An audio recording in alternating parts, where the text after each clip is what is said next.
And the story is the experiences of Father John Esseff when he first met Padre Pio. And these are certainly some very unusual and incomprehensible things that happened to him. So please do stay tuned to find out what they are.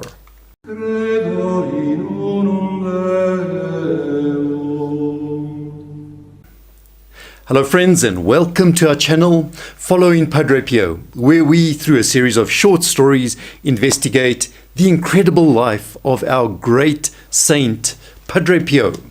He was a Capuchin friar, he was a mystic, he was a tremendous miracle worker. So do stay tuned to find out more about Padre Pio and also to see what his intercession could do for you.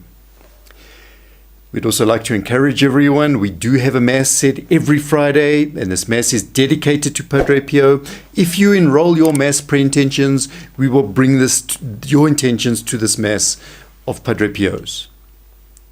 We'd like everyone to participate in our apostolate by liking our video and share the video with your friends and colleagues. Now, this story today was originally given to us by Monsignor John Esseff himself. And at the time, he was living in Scranton, Pennsylvania, in the United States. And he shared the story of his meeting with Padre Pio for the first time, and this was in 1959. When Father John Esseff first met Padre Pio, he was aware that there was Therese Neumann and also Padre Pio, who both had the stigmata on his hands. But still, Padre Pio was seen as quite a controversial figure. Some people were saying things about Padre Pio, that he had been banished from the priesthood, and others were saying that his stigmata was self-inflicted. So, he's still unsure. And others, of course, were saying that Padre Pio is a living saint. So which was it? And could he trust Padre Pio? And this is his experience, his encounter with Padre Pio for the first time. Now, at that time, Father John Esseff only had a small grasp of Italian as it was spoken in Rome. But he wasn't able to follow the dialect spoken in San Giovanni Rotondo. Of that he could not understand a word. But he had been given instructions. When he arrived there, he must just say the word Maria Pila. And everyone, whoever was there, they would be able to direct him to the house of Mary Pyle. Now, Mary Pyle was an American heiress, and she had given up absolutely everything, all of her inheritance and her status in society, in order to become Padre Pio's American secretary. She spoke multiple languages, so she was very beneficial.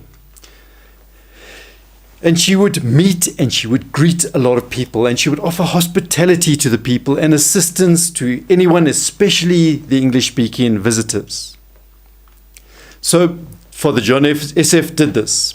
He said Maria Pila, and immediately they pointed out the way to Mary Pyle's home, which was quite near to Padre Pio's monastery. And when he arrived there at her home, he received a very, very warm welcome, and she invited him to stay for dinner.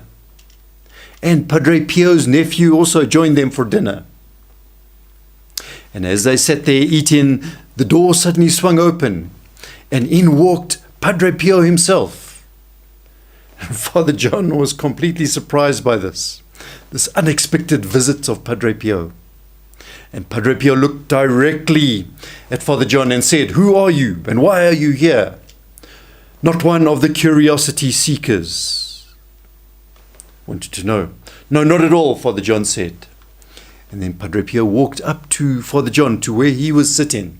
And they continued a conversation. They spoke to each other for several minutes. And then after that, Padre Pio turned around and he left. He went through the door he had come in. And of course, Father John was very surprised by this. So he turned to Mary Pyle and he asked her, "Does Padre Pio often come to your house?" And fortunately, Mary Pyle understood what had happened here, and that Father John had in fact received a very special blessing that was meant only for him. And so she added, "Padre Pio had something special for you." And this sometimes happens. but none of the rest of us saw him. So you can imagine the shock of Father John Esseff hearing this, that he was the only one who had seen Padre Pio. He could not comprehend this. He had spoken to Padre Pio for several minutes, and yet no one else had seen this or been aware of this at all, of this conversation even that was going on. Father John was completely mystified by this and adds, "I found the whole experience that happened at dinner rather spooky. I still do not know what to make of it," he says. The following morning, they now wanted to attend Padre Pio's Mass. They got up very early at 2:30 a.m. in order to attend the Mass. And he said when they arrived at the church, there was already a crowd of at least 200 people waiting. And then when Padre Pio came into the church and he walked up towards the sacristy at the front, everyone knelt down. And as Padre Pio walked past Father John, he stopped and he stared right at Father John. He said it was a solemn, almost angry stare. So what was he seeing? Maybe Father John's future or his charism, we're not sure. But everyone in the church, of course, watched them. And Father John tells us this carried on for about an hour. But afterwards, another priest told him, Father Robert told him, it was actually only about 15 minutes. After that, Padre Pio went to pray. He went up to a kneeler in the front of the church and he prayed there, preparing himself for Mass, making a good preparation. And after this, Padre Pio stood up and now he was going to the vestry, he was going to put on his robes for church, for Mass, and once again he passed in front of Father John and he stopped again. But this time it was different. He said Padre Pio had a beautiful smile on his face. And by this stage, Padre Pio had removed his gloves because he would have to say Mass without gloves on. And so Father John could see the stigmata on his hands. And he said that there was light passing through, right through the wounds. They appeared transparent to him. And so Father John bent down and he kissed these wounds, which of course represent the wounds of our Lord himself. Padre Pio put his hand on Father John's head and gave him his blessing. After that, the Mass, he said, was unforgettable. The church was packed and he said time just passed quickly.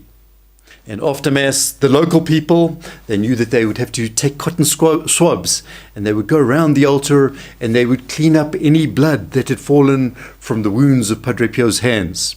So the stigmata would open up and they would physically bleed during Mass, only during Mass and certain other times, because he was going through something like the crucifixion itself.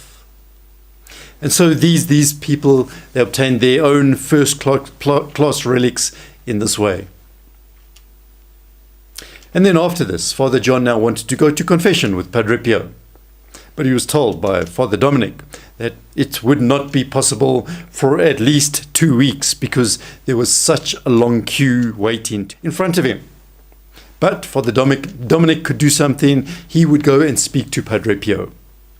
And a short time later, he came back and he gave Father John a letter from Padre Pio.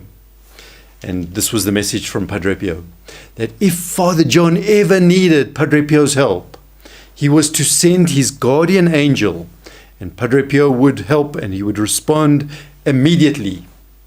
Well, after that, Father John Esseff, he went back to America, where he kept up a very busy priestly ministry.